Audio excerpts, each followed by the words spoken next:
What's going on, everybody? Thanks for tuning in to a brand new episode.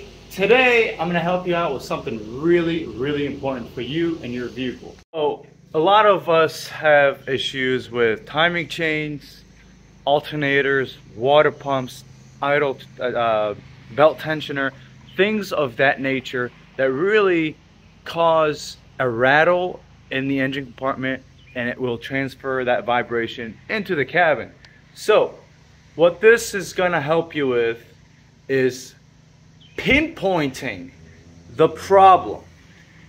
Noise travel all across the engine, and noise will travel from all the way from the top to the bottom, or either from the back to the front.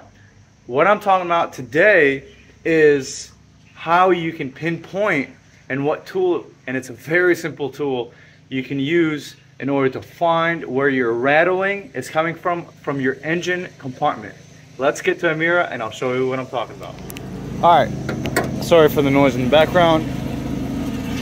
I won't turn her on just because she is loud when she's on and it will kind of upset the mic. I'm gonna do this. Pretend the engine is running. Grab yourself a piece of wood, very simple. You place it on the alternator. You can place it in between. Now make sure you don't hit it when the car is running, but you place it on the bolts of the water pump. Look, it's not even touching when the engine is running. You can actually put your ear on top of it like the telephone game we used to play and hone down by listening. And if that alternator is making a bearing noise, you can place it like so, and you can actually listen to it. The noise will transfer into the piece of wood that you have, and you will literally pinpoint the problem.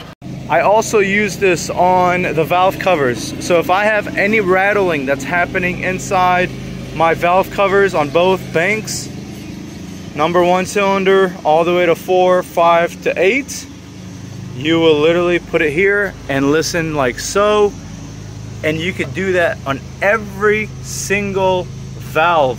I've been doing it for years on end. Maintenance, and on top of that, the timing chain cover, the guides, all that, you could really nail the problem, fix it, and guarantee that that is the problem that you are facing. So that's all it takes, a little piece of wood. I'll see you guys on the next one.